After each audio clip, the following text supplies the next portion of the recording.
and I can see my own silhouette. I'm getting stronger, step by step. The clock is ticking, but there's no time for me. I've been flying from town to town, from London to Taiwan. I've been all around the globe trying to protect your soul. We are heroes tonight. We will fly above the sky. We are heroes tonight. Yeah. We are heroes tonight. We will fly above the sky.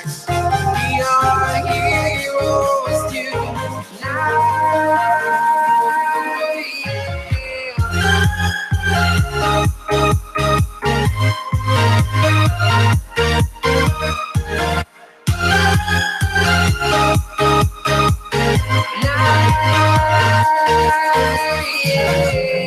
Feel like a dynamite, ready to explode right up in the sky.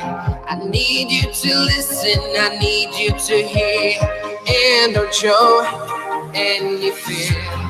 I've been flying from town to town, from London to Taiwan. I've been all around the globe trying to protect your soul. We are heroes tonight. We will fly above the sky. We are heroes tonight. Yeah. We are heroes tonight. We will fly above the sky. We are heroes tonight.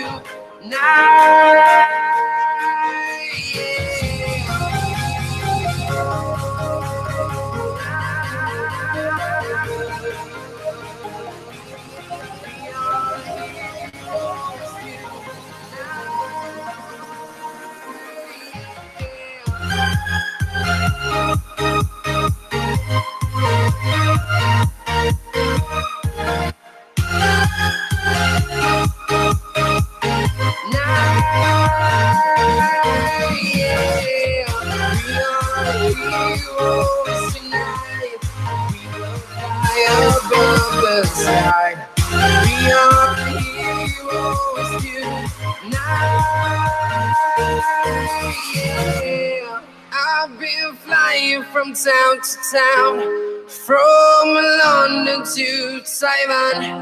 I've been all around the globe trying to protect your soul.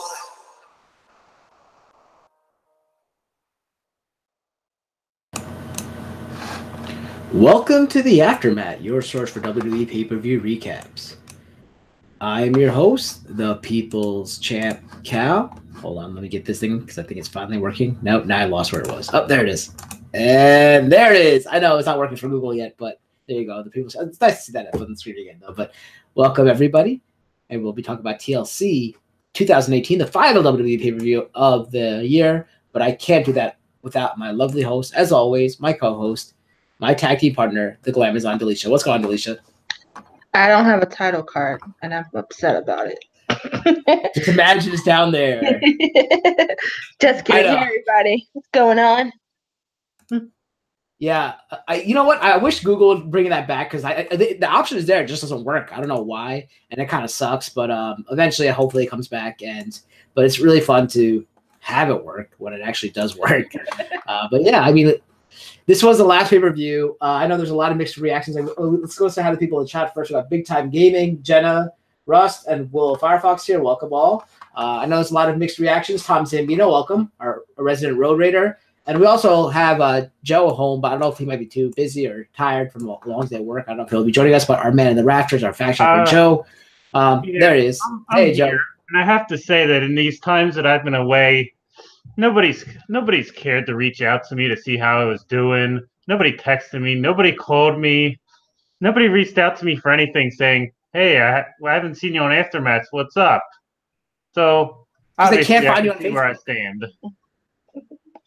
Well, we did ask about. I do ask about Joe at the beginning of every episode. So if you go back to check that, you could see that I did ask about Joe at the beginning of every episode if he's joining us or not. But usually you're at work, so. Yeah, next paper is so, wearing a brown leather jacket. What is that? I don't get that. Is that a joke?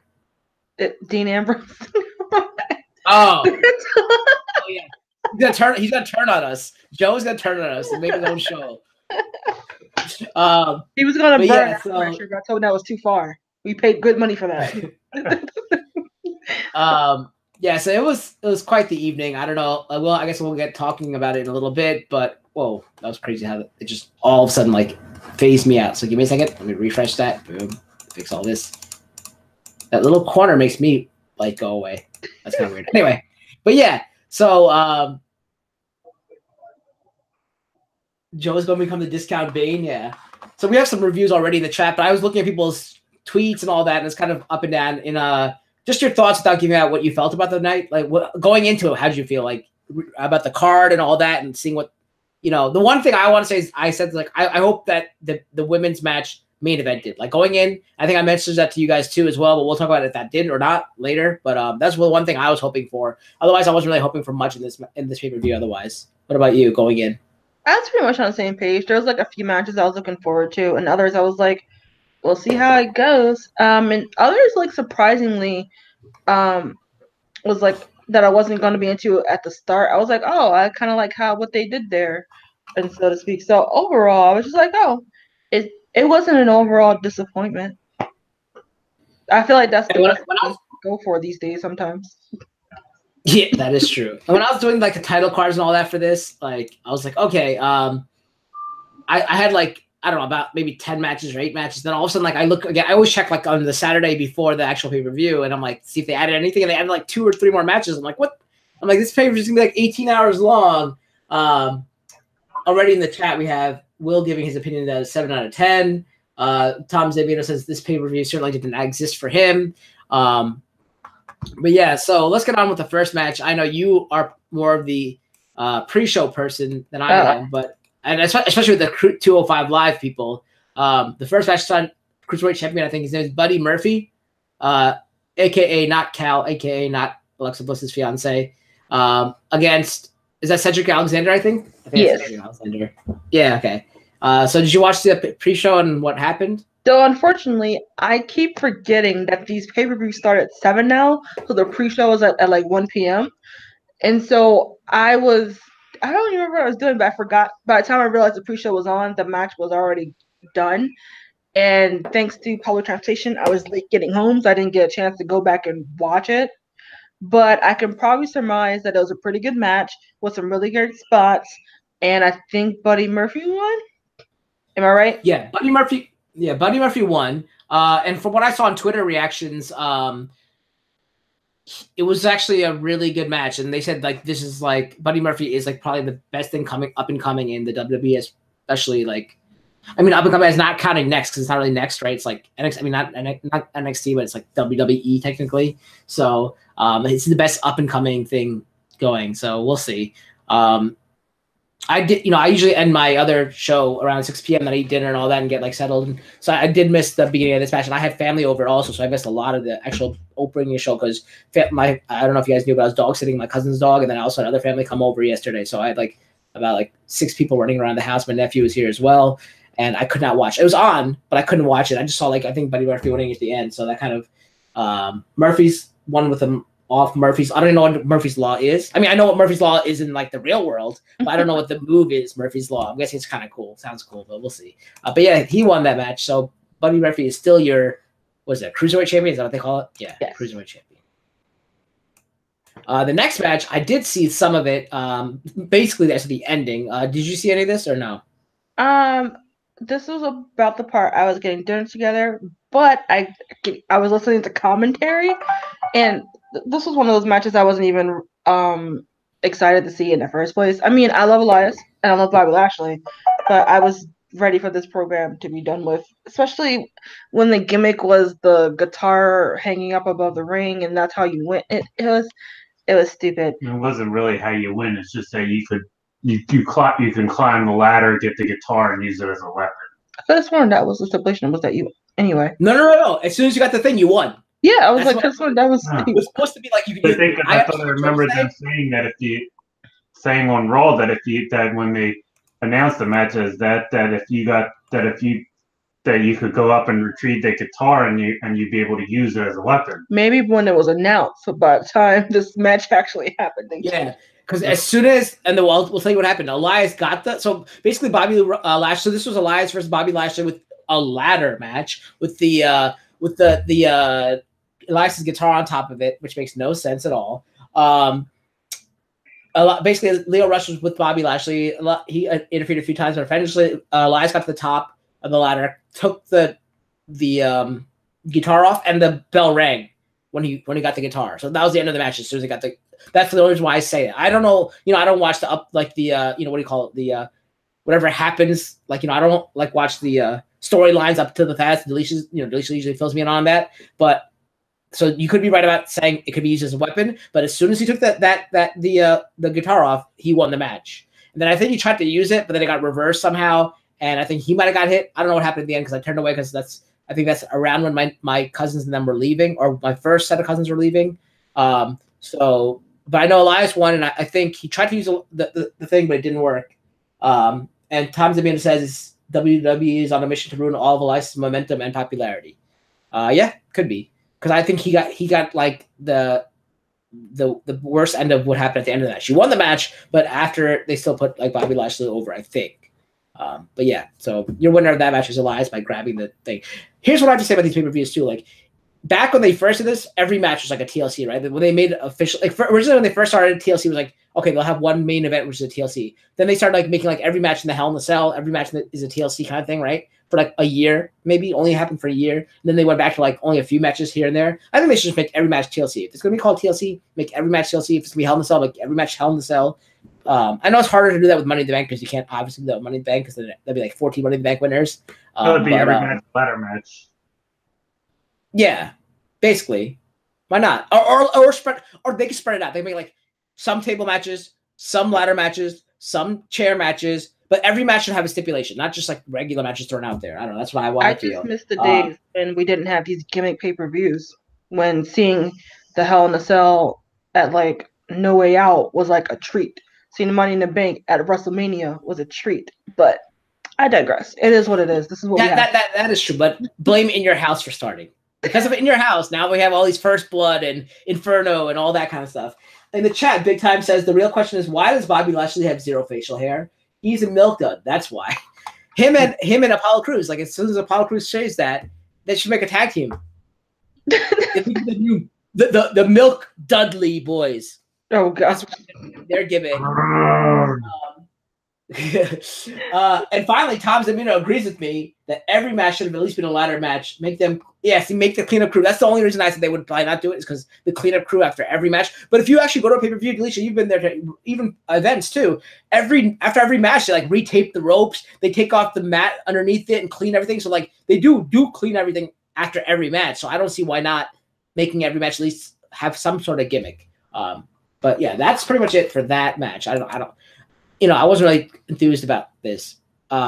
Okay, the next match kicked off the pay-per-view, and that saw the finals, the mixed match chat. What's it called? The mixed match challenge. Yeah. Season 2. The first season was won by Asuka and Miz, I think.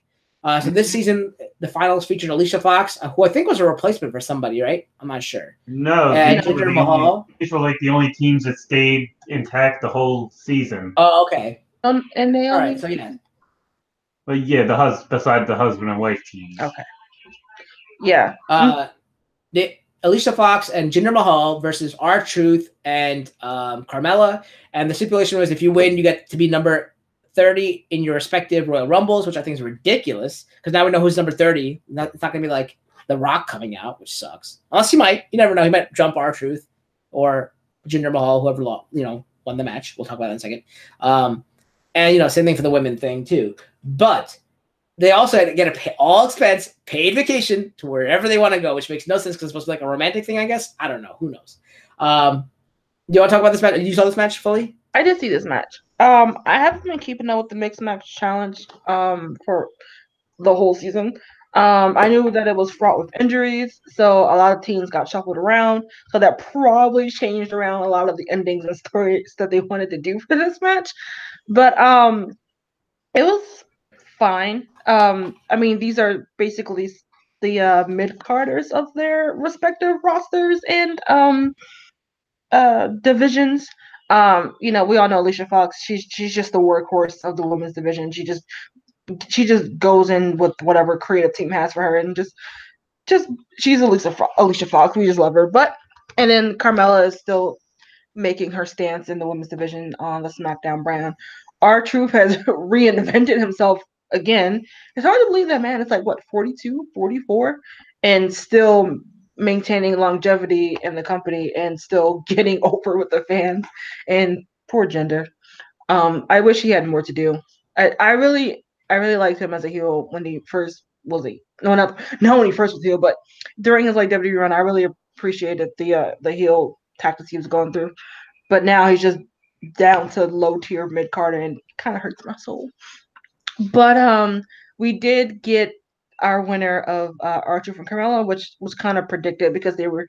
If you watch wrestling within the last year, you know they were getting a push these last couple of months or weeks with their whole 7-second dance break and Truth TV, which was actually pretty entertaining. I will give them that. So I wasn't surprised that they had won. And so they will be number 30s in their respective Royal Rumbles. And does anyone want to guess where they're going for their vacation? Quotation marks. And It's exotic and tropical. Oh man! In the R-Truth fashion, they are going to the WWE headquarters in Stamford, Connecticut, for reasons unknown. Although if they turn out to do some pretty good skits there, I'm with it. That's got to be entertaining. Yeah, they actually could do really good skits there. To get back to the chat, we have a few chime-ins here. Tom Zimmerman says, "Does anybody do a worse super kick than Carmella?" Which is ridiculous because that's like her finisher, and she like botches it every time. He also says Alicia Fox is the diva. If they needs to get her butt kicked, they call Alicia Fox. R-Truth is 46. R-Truth, Ron Killings, is 46 years old, and Big Time does say R-Truth is a very good wrestler, which I do agree with. He had fantastic matches in other brands and stuff like that. But yeah, I liked him a lot. They get an F because he goes, the dumb floss move needs to die. That's what Tom Zimmerman says. That was actually the best part of the match, in my opinion, when they had the 7-second dance break, and then the Singh brothers came in and did some Bhangra, representing the Indians. I did enjoy that. Some brown pride in there. That was great. And then they got thrown out. But yeah, poor Jinder, man. I feel bad for Jinder. But yeah, so R-Truth and Carmella are now going to be number 30 in their respective Royal Rumbles, and they are going to Stamford, Connecticut, not too far from my house, maybe an hour drive. I drive by it when I go to my friend's house in Connecticut. So yeah, that's pretty much it for that match. Like I said, the best part for me was the 7-second dance break, because I do enjoy watching Carmella do the floss. She does it fantastically. And yeah, that's pretty much it. This match, I don't even remember happening. I was watching it, but it just like went through my head. It was I think this was a TLC match, right? Or a ladder match? Or something. I don't know. It was some kind of match. And it was nothing? Just a triple threat. Oh, okay. Oh, well, why wouldn't this be? I was like, this could be like the next. So this featured the Usos versus the New Day, represented by, I don't even know who they were represented by, because I think this is when my second set of cousins were leaving. And the tag team champions, the Sheamus and Cesaro, the Bar. Apparently they got rid of Big Show, which is great because their intro is so much better than being interrupted by Big. I love Big Show, but I hate that their entrance, because they have the best entrance in WWE today, I think, at the moment. That their entrance gets interrupted by Big Show's, well, it's the Big Show, and he comes out because they don't even get to do their fusion dance at the end, like where they touch fingertips. But yeah, I don't know who represented. You probably tell me who represented them, but yeah, this could have been the next like Dudley, Hardy, Edge and Christian, because you have two tag teams, of like real tag teams, and then two people are put together in Edge and who was put together in that match. I guess they're all real tag teams back then for that. But here, Sheamus and Cesaro are put together. But like this could have been that match, that caliber match, if this was a TLC match. That's what I thought it was going into it. So good thing I didn't watch it. So if you want to talk, welcome Arrington as well. 25 seconds maybe. Yeah. So you want to explain this match, because I don't remember this. Yeah, it was Xavier and Kofi. Yeah, this match was fine. It wasn't the best like these three have done together, but that certainly wasn't the worst. They had some really good spots. I guess a lot of the times when you have teams who have faced each other multiple times, and over the course of, I guess by now, years, they know each other so well. One, you could pretty much know you're going to get a good match. It's like seeing AJ Styles and I guess Daniel Bryan, just off the top of my head. Like, you've seen their work, so you know what you're going to get. So when I see, off the top of my head, when I see these three in a program together, I know I'm going to get a solid match. But like you said earlier, would have made this different in terms of like not seeing something we saw before was them in a TLC match, which I thought would have been pretty great. I think they might have been involved in a ladder match with each other, but someone probably might be able to correct me on that. The match was fine. I think the only thing, like, some slightly different from what we've seen before is, like, when one of the Usos go to jump to their the flying off top of the rope, or through the rope, instead of landing that, Cesaro came up and just did his super Swiss uppercut as a sort of like a difference point for that. And then the only thing I can remember is near the ending of the match when Cesaro had Kofi and the I call it the King of Swing move, but I don't think that's the actual name for it. He did it more than his usual 10 seconds, and then put him from that into the sharpshooter, to which he of course was in there for a while, and then Xavier jumped through the middle rope to do like a sort of like a swinging DDT, which I thought was a pretty cool spot. But then Sheamus bro kicks Kofi, I think, and I think he takes the pin. But like I said, it was just a solid match, and I think the right team won at the moment. The Bar hasn't really had much momentum going as a tag team. Like, right now, it's not something that's like noticeable. So I think the right tag team won, and I think I would like to see them just focus on just one more other tag team, not like another triple threat thing, just another feud with someone that we can see progressing for WrestleMania, maybe against Sanity, maybe against the Usos, because the Usos are really on fire right now again. You also got Gallows and Anderson in the SmackDown Tag Team division. Who? Gallows and Anderson. Who? The Good Brothers. Who cares? Until the Bludgeon Brothers come back. Well, yeah. And wreak havoc on everybody. Injured. Well, it's only. Oh wait, so who won? The Bar won that? Oh yeah. They won. Okay. Yeah, sorry guys. I had I had family over, so I wasn't able to pay attention to most of this beginning of the pay-per-view, but after that I was watching it. Yeah, Tom's made a sense. They put Kofi in a match at a TLC that wasn't a TLC. He can't believe it, neither can I. And welcome Sky Inc. So yes, they retained their title. Now the next match, I don't even think was like a real match. It featured your Raw. What is it? I don't know. He has such a long title. It's like. Mm-hmm.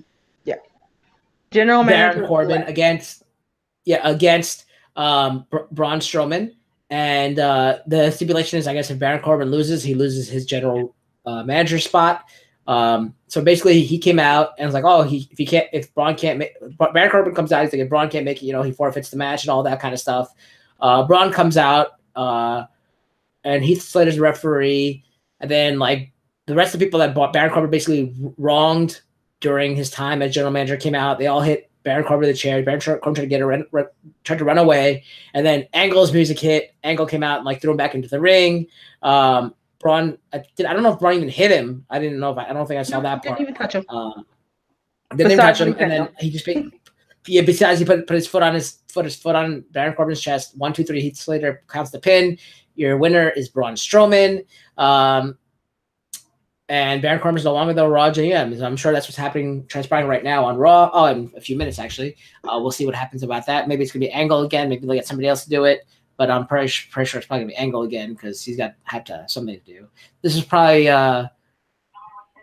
see, that would Big Time said it would have been better if Braun introduced Bray Wyatt and he and Corbin had a good match. Yeah, but they could have done that. That would have been a good way to go, Big Time. But like the pay-per-view was already spanning to be like 18 hours long, so they probably didn't want to do that. But yeah, that is a good idea to do. Your thoughts on this match, Delisha? This was the match that I said I wasn't really interested in the first place, but the way it played out kind of made sense. on account of they told a consistent story over the past few weeks revolving Baron Corbin of him being, imbued with power and screwing over the good guys, so to speak. And so I kind of wish this might have went on a little bit longer. If I guess regarding Heath Slater, because I swear it was only like 2 weeks he was, or 1 week, I don't know, where he was the reluctant referee appointed by Baron Corbin to do his evil deed, so to speak. But that's just nitpicking. But I did like the through line of the people that he wronged over. Although I will say when Apollo Crews came out, I thought it was going to be Apollo Crews versus Baron Corbin, which I would have not been into. But I'm glad it was like the multitude of people that he wronged, and then ending with Angle, and then Braun getting the win. So we will see him and Brock Lesnar for another time for the title. Yay. Yeah, so welcome Dub. Dub is spewing some nonsense in the chat, so we will not even acknowledge that because we all know that CM Punk is the best in the world. And Tom Zambino says that no one cares about Baron Corbin. The Raw ratings prove that, and that this bit went on too long, or segment went on too long, which I agree with. And Will Firefox throwing his hat into the Raw GM, saying that it might be Matt Hardy becoming the new Raw GM. That'd be kind of, and then he could actually bring back Bray Wyatt that way because they used to be partners too. Yeah, there's been a lot of circulation about who could take over. Alexa Bliss has been thrown around there, so she's not. I don't know her. So she's apparently cleared to compete. Okay. No, I spoke to her the other day. She's cleared. Okay, cool. We got the rule. Her and I have our nightly talks, and she's cleared. Yeah, or Kurt Angle, of course, taking back his job, and then Matt Hardy in his woken persona. Or broken person, whatever. Which would be a different take on the GM and something of a character instead of just an authority figure, which I'd be interested in seeing how that will play out. But it's probably going to be Angle. Not that I didn't mind it, just that his last tenured run was pretty unremarkable. And lengthy. Yeah, and lengthy. But we'll see. We shall see what the big boss man, meaning Vince, not the actual big boss man, will have in store for us. So before, that's right. Vince is going to be on the show tonight, right? Yeah, I kept mentioning. I was like, why does he go to SmackDown sometimes? Except besides announcing the GM, he's hardly there. I guess this is the last Raw of the year, right? Because next week is Christmas Eve, so I doubt they'll have a real Raw. And the week after that, it's near. I thought I heard they were taped for next week. That's what I heard. Yeah, I could be wrong. I'm sure they are. And then the week after that is going to be New Year's Eve too. So that's 2 weeks in a row, which no real Raw. Well, I don't know, Chris. I feel like they wouldn't care much about New Year's Eve. I don't know. We'll see. I think they do. They roll Christmas Live. I don't know. We will check, and then we will let you guys know on Twitter.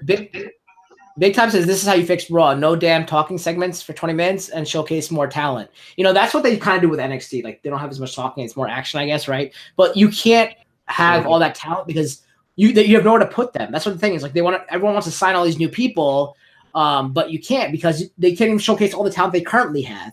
People are talking about people who want, Tom wants to see, and welcome Sidewalk, people who want to see Elias and Jinder and all these other people get more time. They're not getting the time and even Finn Balor, all these people are not even getting time because people like Braun and before was Roman and then Dean Ambrose and what's his name, Seth Rollins and all those people. They just constantly have talking segments and they need to have that to build up the story. But yeah, I would agree with you. They should have more action, but then they can't. They can't really even still add more people. Even they add more action. They'll still feature the people who are already in the spotlight because they don't want to bring other people in. That's the issue with the WWE. Too much talent. That's why I like the brand split pay-per-views because then you can feature more talent on each pay-per-view. It made our job harder because you'd have to go every other week. But why not do it how they used to have it, where it's once a month they had a Raw pay-per-view, then the next month, so it'd be every other month, kind of like the old days when they had pay-per-views less often. But even though it'd be every month, since it's a brand split, they'd have a Raw pay-per-view, then skip a month, and then another Raw pay-per-view, then skip a month, and in between that, it's SmackDown, And once the big four will be the only combined ones. That's what I think they should do. That way they can feature all the talent on their own brands. I don't know if that ever happened. But the next match is actually a gimmick match. It's a table match featuring Natalya against the Riot Squad leader, Ruby Riot. So if you want to go take this away. Oh yeah.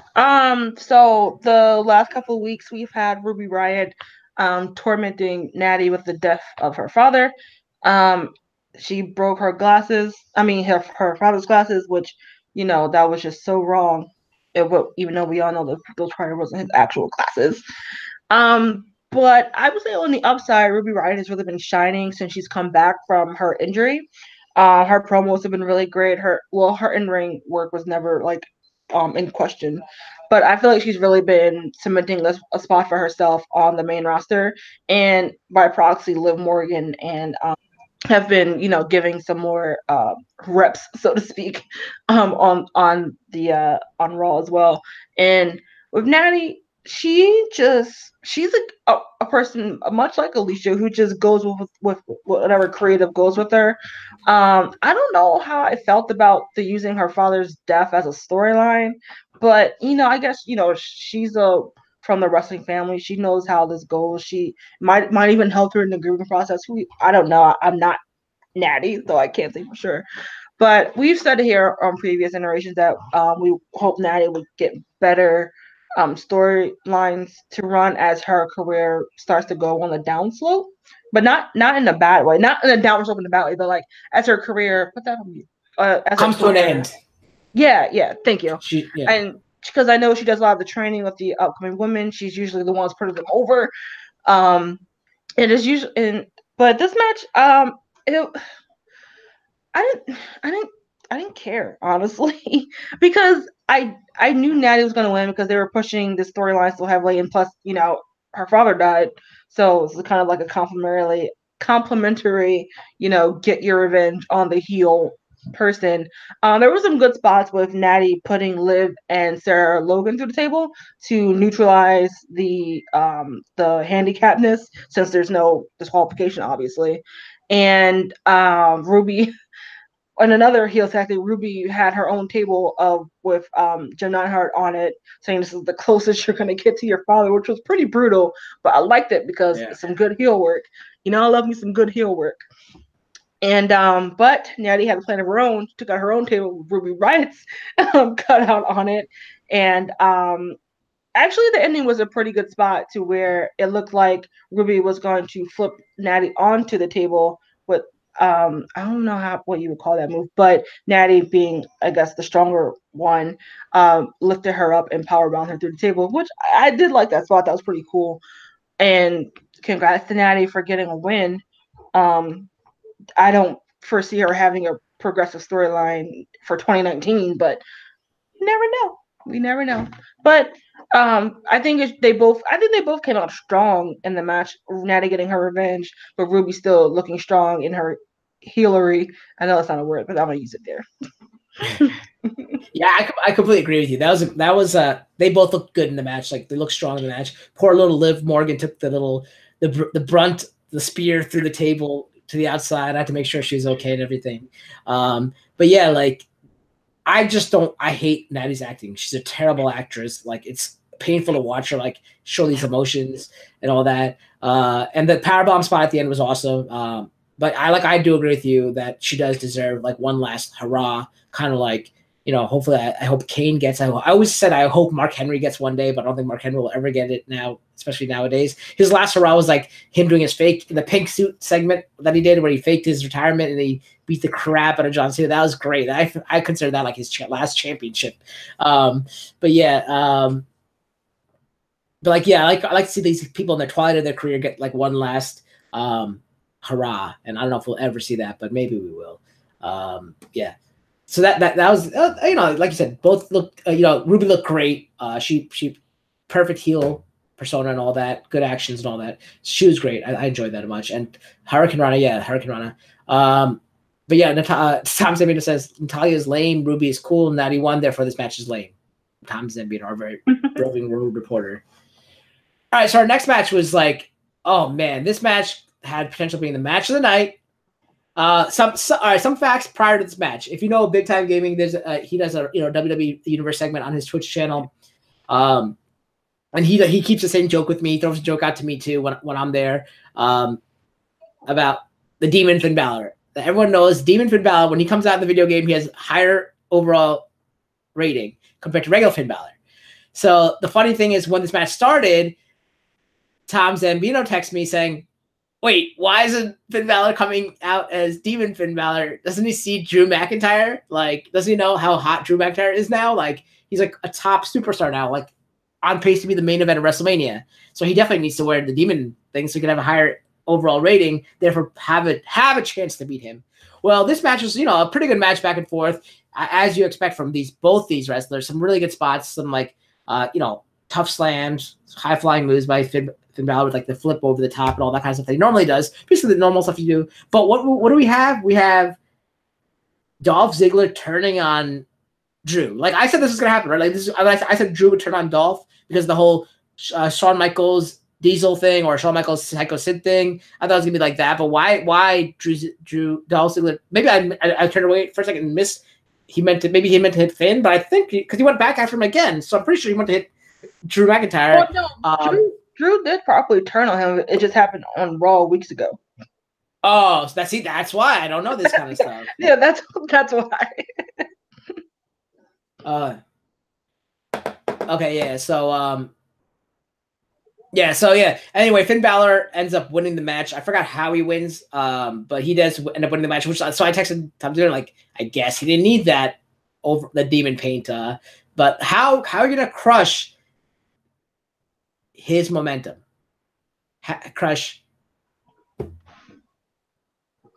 Terrible. Yeah, when I saw that Finn was not in the demon makeup, I was like, this is not going to be good for either one of them.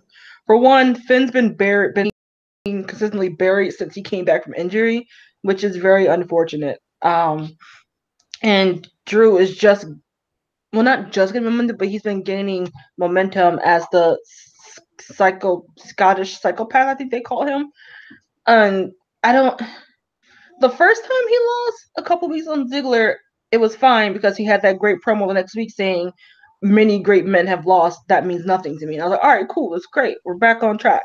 And then I guess it was, another good guy getting the revenge on the bad guy who whipped his ass the last few weeks. But it just didn't feel like a satisfying end, if that makes any sense. I was not plugged into this match at all. I didn't care because, well, I'm not made to care about Finn anymore because that's what the creative and whatever has pushed him as. Like, I don't have to care about Finn Balor. He's floating in obscurity. And then Drew, on the other hand, is just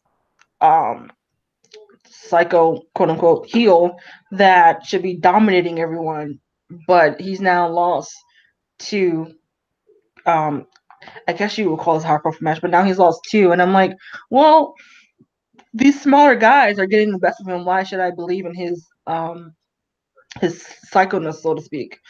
But maybe we will change our mind. I don't know. We'll see come next pay-per-view how this has progressed or degressed for the two of them. Finn gets better and it's extraordinary. I don't get it. Is that something that Finn Balor does? I don't get it. But yeah, Will agrees it's a good match until the end. Dolph shouldn't have got involved. But yeah, that's pretty much it. It was rough to watch the ending of it, but what can you do? Like I love these two guys. They're awesome in-ring competitors. They're good on the mic as well. I just wish I saw like a clean ending with Drew winning to project his, I guess, push towards WrestleMania because like Tom Zambino said, he likes to see Drew in the WrestleMania main event this year. I think the original plans were supposed to be The Rock versus Roman at WrestleMania, but now with Roman, unfortunately sick, we can't see that. But Finn for the Intercontinental title, McIntyre for the Universal, maybe that could be true. But I think Rollins is now going to get the push. But we'll talk about that in a little while. But yeah. Next match, I didn't really watch this match. I know it featured your favorite. I think it was a chairs match, which makes no sense. I saw the ending, But yeah, this like I was very uninspired by the thing. Like I said, the only thing I was looking forward to when going to the pay-per-view was that the women's match for the SmackDown Women's title would be the main event. That's what I was looking forward to. So if you watch this match, if you want to tell me, it was Rey Mysterio versus Randy Orton in a chairs match. I'm about to say something that people might not thought I was going to say 30 days ago. I haven't been minding Randy Orton in these last couple of weeks. He's been doing pretty well on the mic, and this feud that he's been doing with Ray, while it isn't new, it just felt kind of new-ish, if that makes any sense. I'm not sure, because it seems like Randy is returning to his legend killer ways. And if the rumors are true, we might be going after AJ possibly as going after a new old legend, so to speak, because AJ's a legend in the business overall, but then he's been, I don't know, but like Randy's seems to be reinvigorated, I should say. Like he feels like he cares, and that's showing to me on screen, so I'm not rolling my eyes anymore. But that could all change by next review, who knows? But so far, I didn't mind him in this latest feud with Ray, or maybe I'm just so happy to see Ray that maybe it just overshadowed everything else. I don't know, but the match was fine. They've done things that we've seen these two do a lot. These two are just veteran workers in the ring, and who know how to put on a good performance. I I don't know if he's done it before, but I did like the spot that when Ray grabbed. He threw Randy onto the floor. He grabbed a chair and slid underneath for him and the chair to land on Randy. I don't know if he did that before. He probably has, but I just thought that was hilarious. And it looked like one of the another spots that I remember is what looked like Orton was about to do an RKO on Ray on three chairs lined up in the ring, which could have went so wrong, but Ray reversed it, put him on the chair, and then like Hurricane and DDT'd him onto the ring. Did Ray win this match? Yeah, Ray won. Okay, I can remember, but I don't know why. But Ray won the match and quickly got out the ring. Oh right, with the roll up. Now I remember. He quickly he ran up the three chairs and then like turned into a spinning pin. Yeah, and then rolled him up for the pin, and then got a dodge like a smart person would do. So I like that. It was, I don't know. You know when wrestlers do things that you're like, why would you do that? But in here you're like, yeah, we'll do the same thing too. Ran right up to the ring. I'm out. I think there was also another crazy spot where like he did like a seated senton to the outside, but Randy moved out of the way and like Ray landed on the chair like awkwardly. He got like crotched by the chair, which was crazy. Cool. I saw that as a gift later on in the evening, and I thought that was crazy on Twitter. Yeah, so Randy Orton ended up losing. I don't even know what Randy Orton does. He's like just walks around the back and comes out once in a while to fight a match, I guess. I don't know what's up with him. Like this match was solid. Like it wasn't terrible, but it wasn't like, oh my gosh, this was a barn burner of a match. No, it was solid. It could have happened on SmackDown, but it was solid.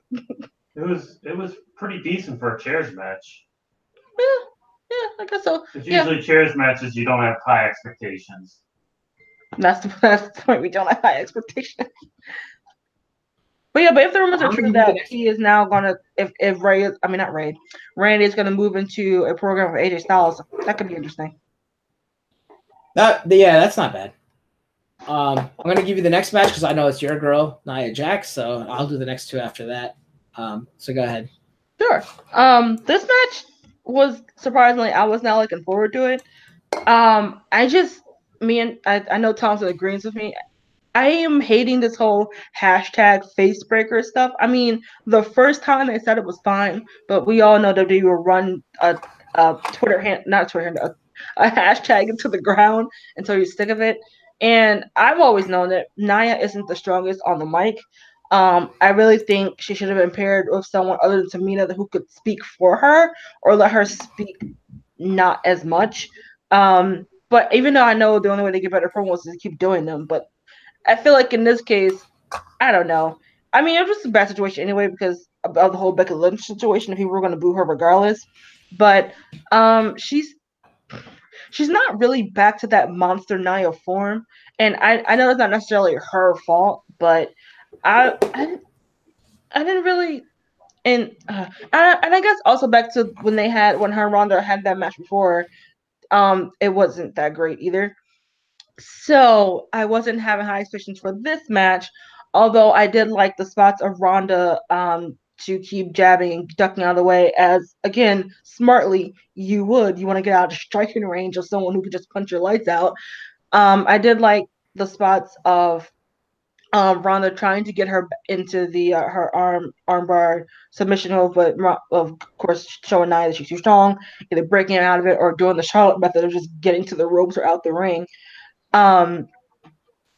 But rightfully so, Ronda does finally get the armbar on Nia, and then she taps.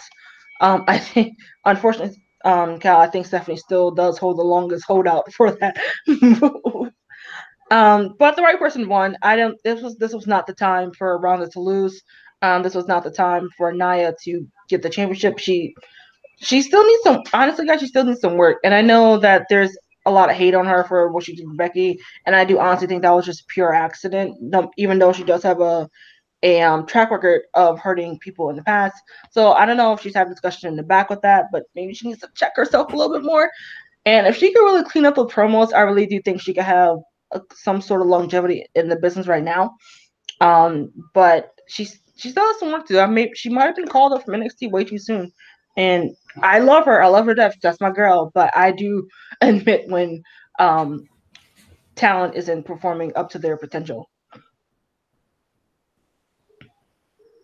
Yeah, I mean, I did enjoy the match. Like I said, like I was hoping Nia would like put up more of a fight. She did, and she kind of like got out of things. But also, you know, Ronda was able to counter. I think it was a good match overall because I liked some of the counters that Ronda ends up doing.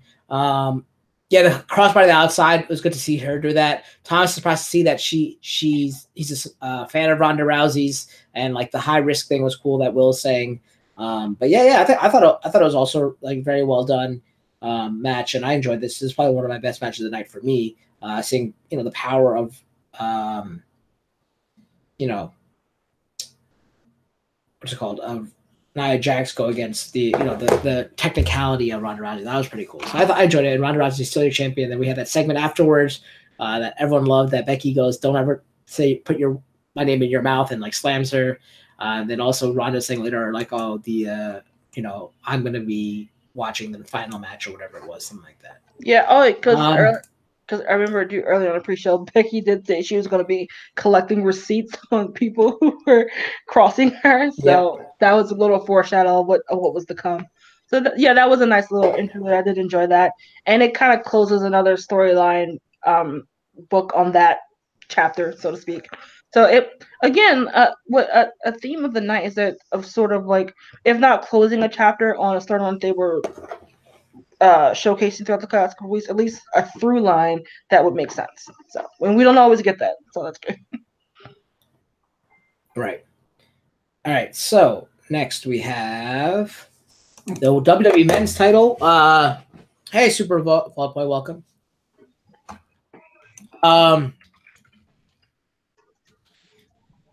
So we had AJ Styles versus the WWE Champion.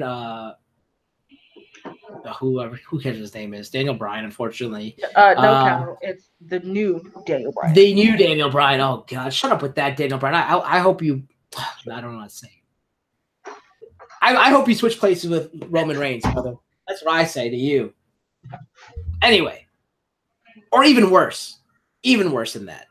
Anyway, this was actually a good match. I thought, I mean, it's stupid how like Daniel Bryan's like cowardly running around outside of the ring like he usually does, but it's good for his gimmick.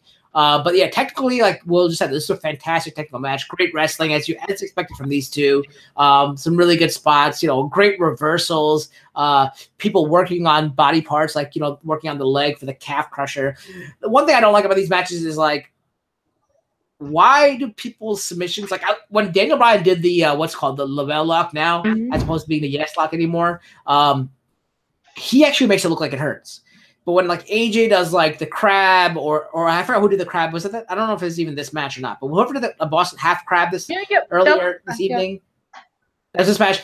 That made it look like what? Why was he in so much pain? It looks like when the Rock was a sharpshooter and the Rock's in more pain than the actual guy in it. Like you're bending his leg the right way. At least try to like even Ronda's finishing armbar. All she did was bend her like this. It wasn't even like an armbar. Like Becky's disarmor looks like it hurts more than Ronda's armbar. Ronda's known for that in real life as an MMA fighter. You know, I know you can't really do your real move to people, but like you can at least sell it in the way, because even Brock tries to sell his Kimura in a real way compared to Ronda Rousey. She can't sell her armbar, which she's known for. It's like her patented thing. Brock wasn't patented for Kimura, but he actually sells it better than Ronda sells her patented move, which I hate. So like these moves that they did, but when Brian put that labella lock on, that looked great. It looked real. It looked like it hurt. But like the calf crusher and the half crab, that was pitiful. We had some good. I think the flying forearm, but phenomenal forearms reversed in the outside. I think that's what happens. I don't think AJ tried to go over Styles Clash a few times. Brian got out of it, wiggled out of it. There was a spot where the referee almost got hit, but eventually it ended up being a roll up. Like I think AJ had the roll up 1-2. Daniel reversed it into a 1-2 quick 3 count, and Daniel Bryan retained. So I mean, like it was a good match. I mean, I think this is it for AJ for a while. I think he's going away. I think something like that. You guys told me that, like he's going away for a while, taking some rest or something like that until WrestleMania maybe. But the next competitor coming up, I don't know who it could possibly be. I don't know who's on SmackDown, honestly. But remember, don't you guys remember Shinsuke Nakamura? Remember him? I think he's still in the WWE. Apparently, he's a U.S. champion. That wasn't shown. I completely forgot about that until someone tweeted about that. But some thoughts in the chat are that this should have been a gimmick match. Brock Lesnar is the best, and I think Seth Rollins and Dean Ambrose love them guys. Ronda Rousey is your best girl fighter. Okay, Super Bowl boy. They're going to want to generate some heat on Brian. Just call his finish in the crippler crossface. Ooh, got him. This time's him, W going to block this video because he said crippler crossface. I shouldn't have said that out loud. Got him again. Too far, Tom. No, it's all right. Let's just generate heat on Daniel Bryan because he's garbage anyway. See, I could have said I wish what happened to Chris Benoit happened to Daniel Bryan, but I didn't. So not that much of a heel. I'm a heel. So I just haven't switched places with Roman Reigns. That's good enough for me. But just never come back. So your thoughts about this match? Yeah, it's pretty solid. Like I was talking about with the New Day Usos and Bar match. These are two workers who know each other very well. So I knew them going in. It was going to be a solid match. A lot of technical wrestling going on. These are not the everyman's, but the everyman's wrestlers. Like when you think of elite wrestling, you think of these two. They are the pinnacle of the brand at the moment, or of sports entertainment wrestling in general, not just in WWE. I'm glad that Brian won because I feel like for this character to keep working, he had to win. I'm actually pretty curious on who his next challenger could be. Like I said with AJ, I keep hearing that it's possible he could get in the program with Randy Orton, which would be fine. A little bit more low key because I don't want to see Daniel Bryan and AJ Styles again next pay per view. Or maybe we'll see AJ in the Rumble trying to get his belt back, but I don't know. AJ chasing, it's a pretty neat concept because we haven't seen it in like 2 years. But yeah, the match was fine. I'm enjoying the new Daniel Bryan because as a lot of us know, like the best characters, so to speak, in WWE are those who take their own persona and just escalate it a few notches for television purposes. And if for those who may or may not have watched either Total Divas or Total Bellas, we know Daniel Bryan is this environmentally conscious, doesn't understand why people do some of the things that they do type of person. So for him to take that, his actual self, and just amplify it for WWE purposes, it's pretty cool. It's another fresh take on this character that was getting kind of stale with the Yes movement going on. Oh my God! So we'll just plot out something really great. Is that Miz versus Brian could be the next match? Miz versus Brian, and that could happen at WrestleMania. But the only problem is that Daniel Bryan might win that because Miz has won every match, between them, right? Pretty much. So unfortunately, Daniel Bryan won at Super Showdown. Okay, yeah, okay, that's the one time. Okay, so maybe then Miz could beat him. I hope Miz beats him. Oh my God, that'd be the greatest thing. The cherry on top for my whole. This is season 2 of AfterMat. If Miz ends the year of the season of AfterMat, because we go through WrestleMania in the season of AfterMat. If Miz ends season 2 of AfterMat as a WWE champion, he should be the front runner for the what do you call it, Superstar of the Year. I think he was up there last year, along with Alexa Bliss and AJ Styles and all that. They were up there last year as top picks. But yeah, that would be awesome. But yeah, that's what we have for that match. Let's go on to the next match, which was our Intercontinental Championship match, which I don't think was a match either. I don't think it was a gimmick match. It's just, once again, Seth Rollins versus Dean Ambrose for the Intercontinental Championship, where your champion is Seth Rollins. Yeah, wow, this match was awful, just awful. Nothing even willing to, like, it's the same moves over and over that you see from these two, and they didn't even hit them well. Like, the ripcord knee looked awful. I don't think he even got the face stomp in. The Falcon Arrow was actually the best. I think he put extra oomph into that Falcon Arrow only because the crowd was screaming boring, boring the entire time. I think Seth Rollins put extra oomph into that Falcon Arrow, and that looked beautiful. That was like the top spot of the night. When Seth Rollins went to go finish the match with a curb stomp, Dean Ambrose reversed it into a Dirty Deeds, which is double arm DDT. Got the 1, 2, 3, and he's now your new IC champion. And it's unfortunate because Seth Rollins has put on like 5-star matches throughout, this entire calendar. I want to say calendar year, not AfterMat year, but calendar year. He's been put on all 5-star matches.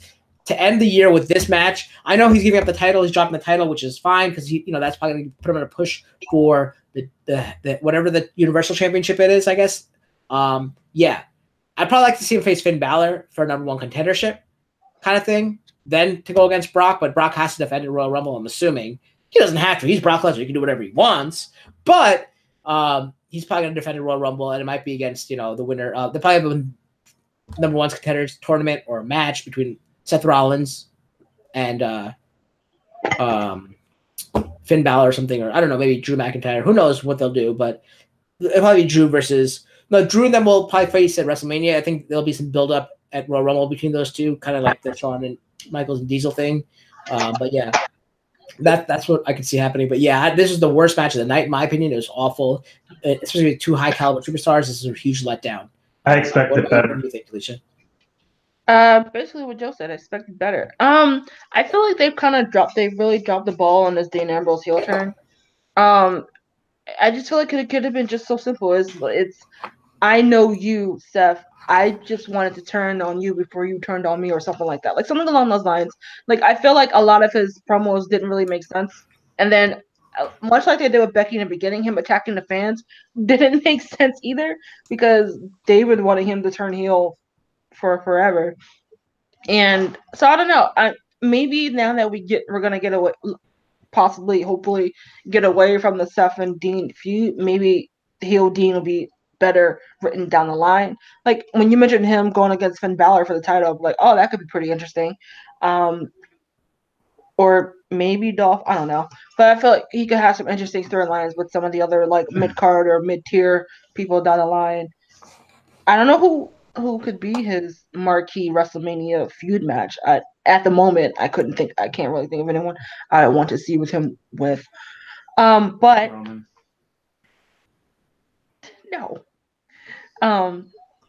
But this match was just, oh my gosh. Yeah, I was with the crowd. Like, this was boring, which we thought we would not say with a Seth Rollins match, or even one that should have been so highly regarded as one, could have been a really good feud and possibly one feud of the year. But we didn't get that. So, and now we have a new IC champion. Yeah. Seth's probably going toward the main title anyway. Just by that idea alone, Delisha, you should become a writer for WWE, because your idea with I know you, I want to turn on you before you turn on me is a genius idea, and I think you should be a writer for WWE just with that idea alone. And I hope you write that data by an author. Because it made sense. I mean, yeah. But we all know who's pulling the strings, so until that person's gone, we got what we got. In the chat, congratulations to Will of Firefox for getting more supporters towards 1K. Ambrose and Rollins put on better matches against each other in the past. That's true. That's why I expected to see a better match, and we didn't.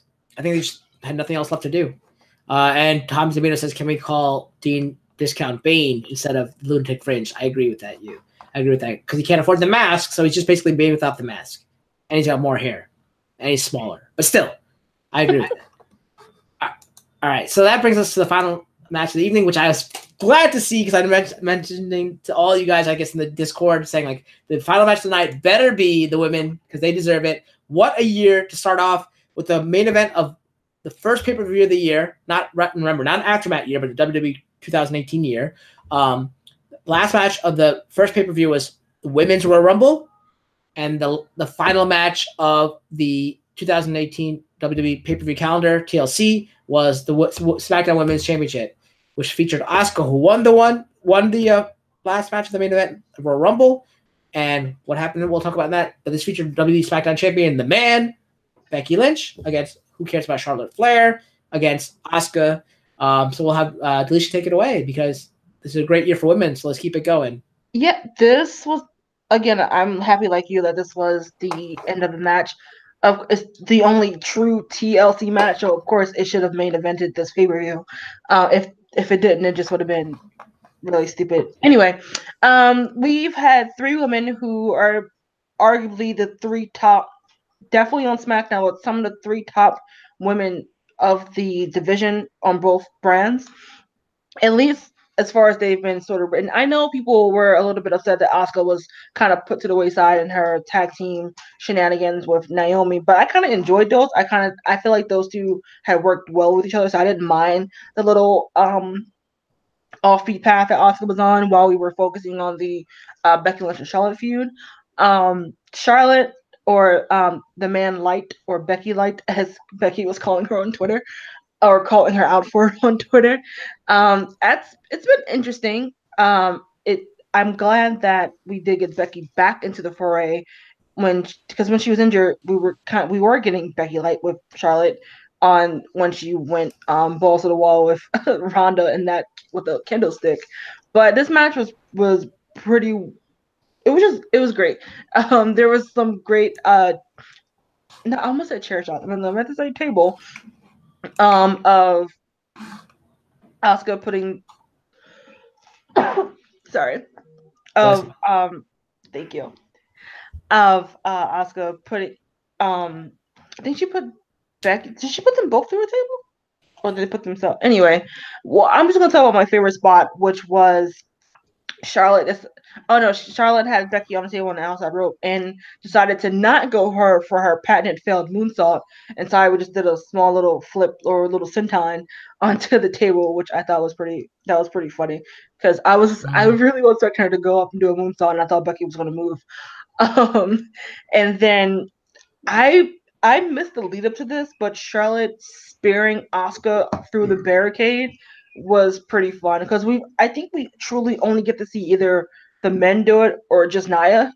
So it was really fun just to see some of the non, like, I guess, bigger town, I don't know, get to do that. And it was, if I could just chime in for a second. What led up to that is Asuka hitting both of them with the kendo stick over and over, both of them, like, really hard, like good spots. And then she went to, like, the corner, to pump the crowd up and stuff, and then she turned around and got speared through the wall. Okay. Oh, I didn't realize that happened right after that. I don't know why I thought the kendo came later. But the kendo hitting was kind of apropos of what happened. Well, you wouldn't know, but from last week's SmackDown, when I saw that at the end of the okay. But that was pretty cool.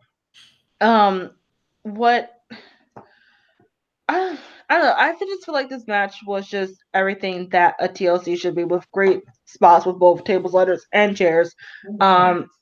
The big spot of Charlotte landing on Becky through the table, and the crowd actually I think they shouted "holy shit" for a couple different times throughout this match. This was the hypest the crowd has ever been. Well, had been for this whole pay-per-view, of course, because Becky Lynch is at her pinnacle career, and then people were just decided to see Asuka, and then Charlotte was there too. I will I will say when Charlotte was the only one on the ladder going off the belt, you could feel the crowd getting ready to boo the mess out of this outcome. Wait, can I interrupt again for a second? You missed a huge spot before that, which was like painstaking to watch. But you're right. Becky put up the giant ladder up, and Asuka and Charlotte were on the table, and Becky jumped off. Asuka moved, and she came down. I don't know if she's talking about her leg drop or what, but she did like the butt bomb that Naomi kind of does, and land right her butt, like her full center mass, like spine down, like she's sitting down, landed right on Charlotte's ribs. I thought she probably broke a rib or something because the table didn't give way right away. It kind of like took it and then broke. It wasn't a smash through. It was like so like that was nuts. That was nuts. And in the chat, he's Will saying maybe Ronda versus Charlotte versus Becky triple threat main event. Maybe. But yeah, that was nuts. Sorry, I that was crazy. Didn't mean to skip over that. Sorry. But so the last few moments of the match we had,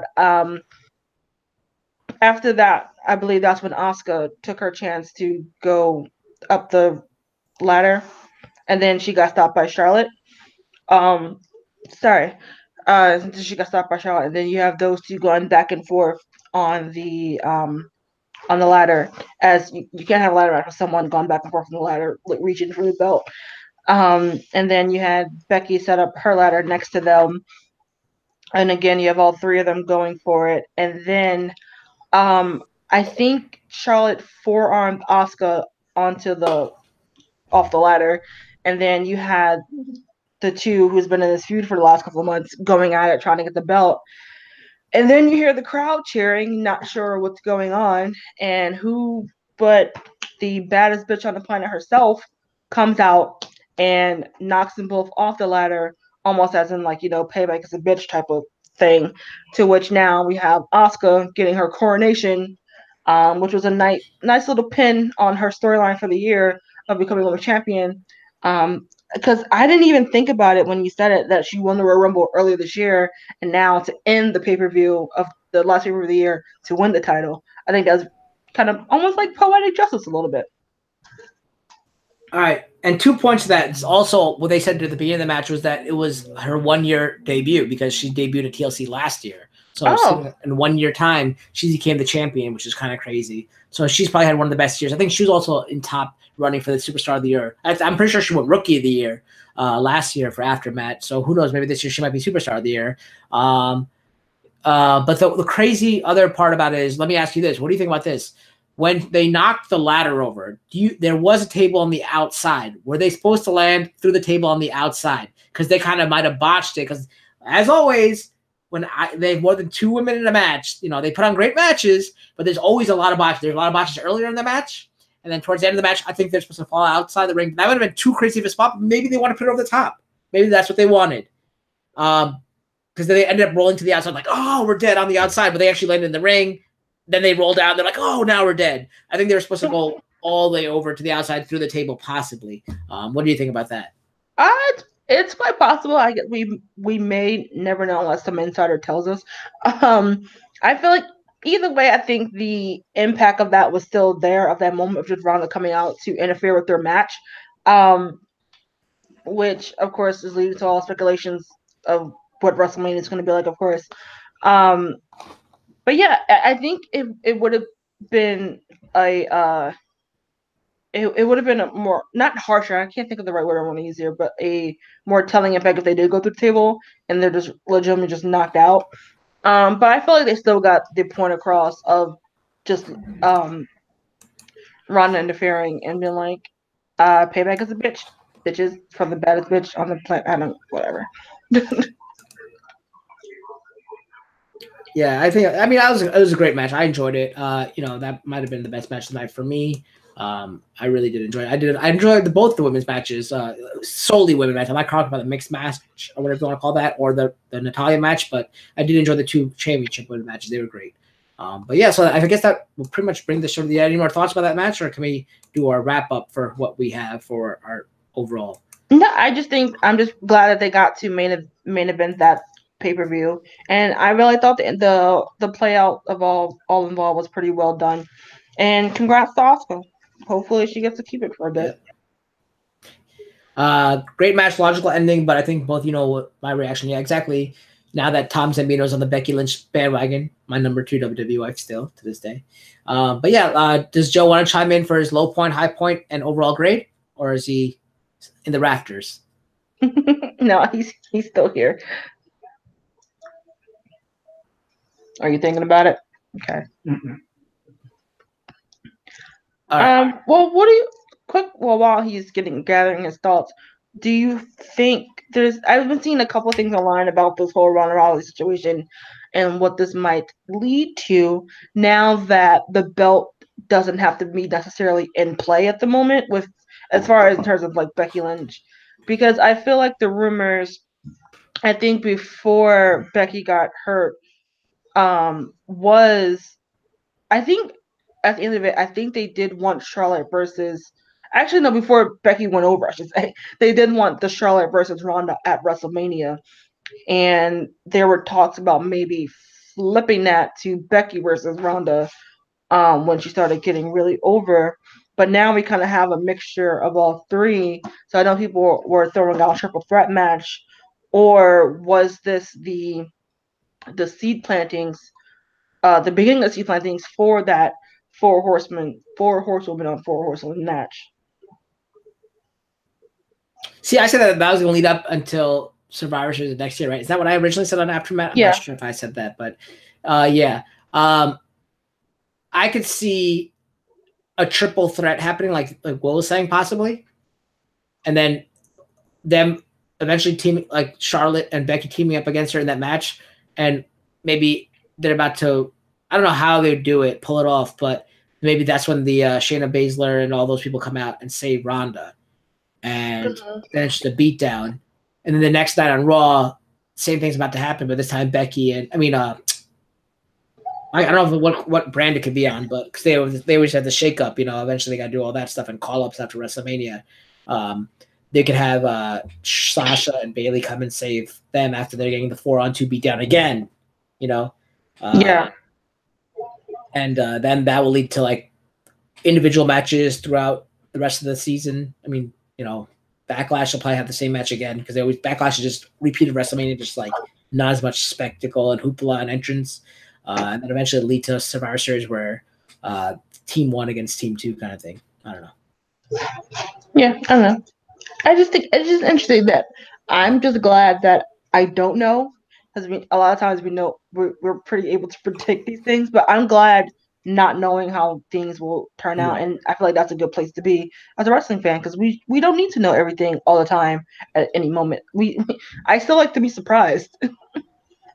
All right, does Joe want to do his roundup, or is he not doing it? All right, yep. You said low point, high point. High point. Yep. High point would definitely be the SmackDown Women's Championship match. That lived up to all the expectations and then some. Low point would be the Dean Ambrose Seth Rollins Intercontinental Championship match. I feel that would have been expected to be so much better considering the history between those two and the matches that they've had in the past, both fighting on the same side and fighting each other. So I expected a lot better, but it just seemed like that one was almost like phoned in a little bit, and that they also they're not really like developing the Dean Ambrose heel character the correct way. All this whole thing with the gas mask and the getting the shot in his butt was just like, why? I forgot about that. And of course, and also a sidebar, I later heard that apparently that episode that episode of Raw where Dean got the shot in the butt, that of course Vince pretty much did all the writing for that episode, so that explains that. Of course. But overall grade for the TLC pay-per-view, I'm gonna have to go with somewhere in the area of a B- or C+. I didn't get to see the whole thing because I got home from work and it was the Finn Balor Drew McIntyre match going on. But I mean, it's like it seemed like the chairs match was better than expected, but then other matches weren't as good. So I'll just probably actually end up being go with C plus, go with the lower grade. All right, Alicia. Low point for me. I think I would just. Well, I was gonna say, Lions and Lashley, but that was in the pre-show, so I guess that doesn't really count. So I guess I'll just give it to Dean and Seth because for reasons previously mentioned, it should have been a great match, and they just didn't deliver on that. Of course, the high points the TLC match because why wouldn't it be? They did awesome. And then I feel like my overall grade. I think I'm gonna give it just a solid C. I like it. It wasn't terrible, but it wasn't great. The only thing going forward in remembrance of it was the women's TLC match. So it was solid. A solid performance for the end of the year. Yeah, I think we're all pretty much in agreement where I'd give my lowest point to the Dean Ambrose Seth Rollins match as well. It was awful. It could have been on whatever show, like Sunday Night Heat. That was that kind of match before even Raw, Sunday Night Heat taping kind of thing.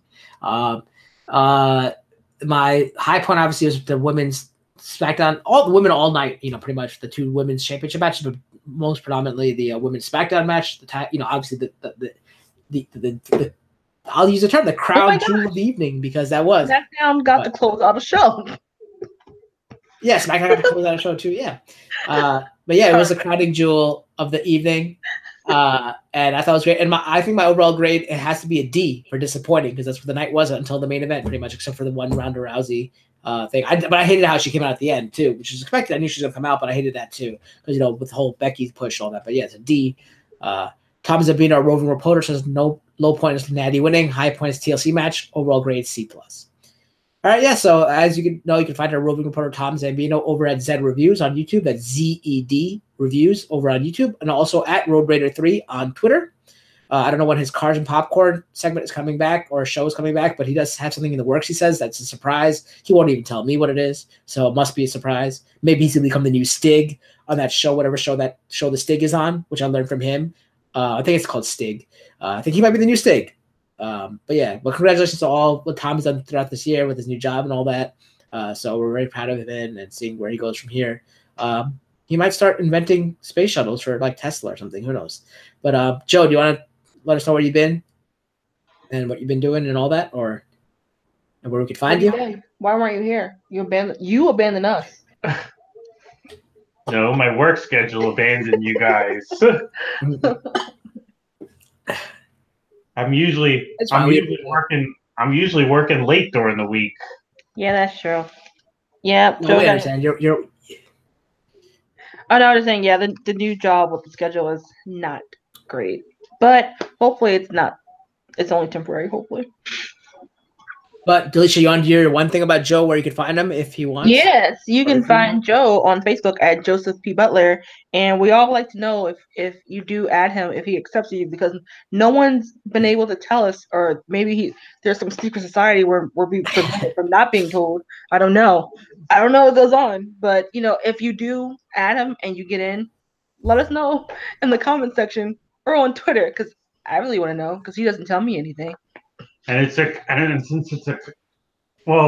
actually just Joe Butler on Facebook. And the easy way to find it is to just use SEPTA SCPTA 3371 CSX1 as that's the handle. That's not easy. That's not easy. I mean, I heard of SEPTA. And the only reason I know SEPTA is because you guys taught me that. Yeah. So if you find him, let us know. Yeah, if you can find him, that'd be great. That's like finding like a good Daniel Bryan match. Let me know. So I guess you find. All right, so Alicia, where can we find you? And I think you have an announcement to make about the next after talk as well. Yes, you could find me on Twitter and Instagram at Delisha Renee.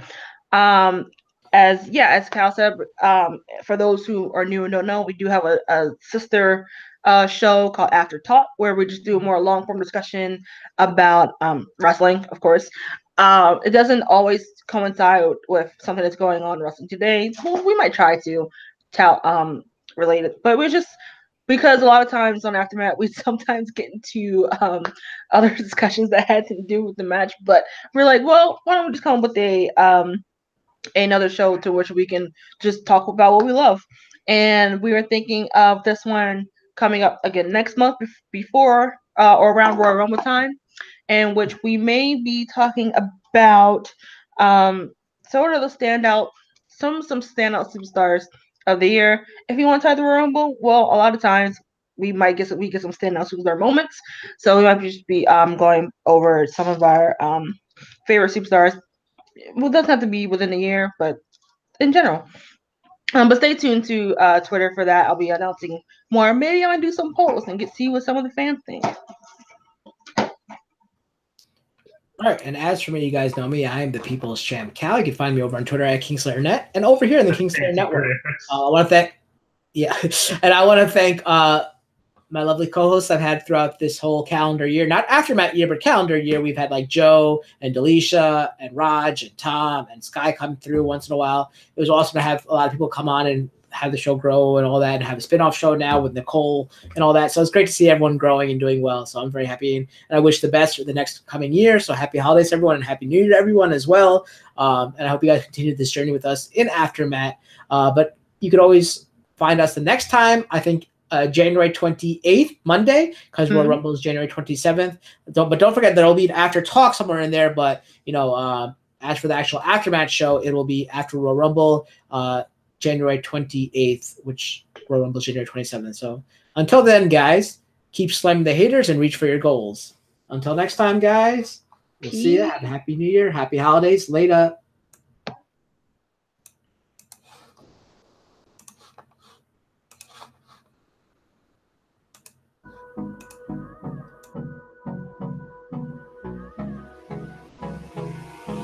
Hold me close till I get up. Time is barely on our side. I don't wanna waste what's left. The storms we chase are leading us, and love is all we'll ever trust. Yeah, no, I don't wanna waste what's left. And on we'll go, through the wastelands, through the highways, till my shadow turns to sun rays. And on we'll go, through the wastelands, through the highways, and on we'll go.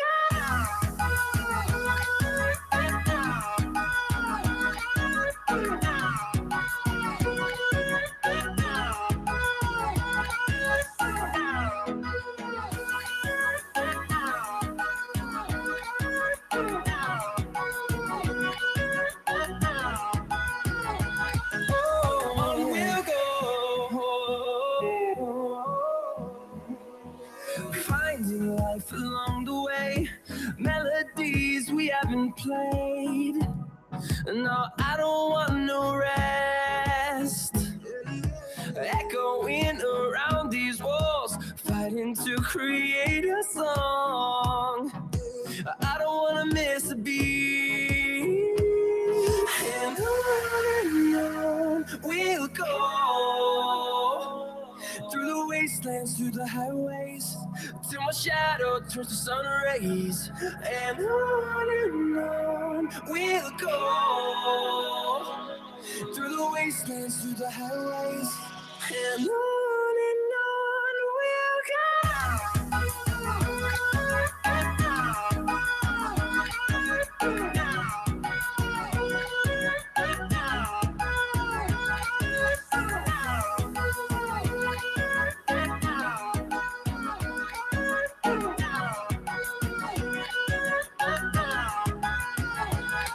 We'll grow in number, fueled by them to see the horizon, turn us to thousands. And we'll grow in number, fueled by them to see the horizon, turn us to thousands. And on we'll go. dance through the house.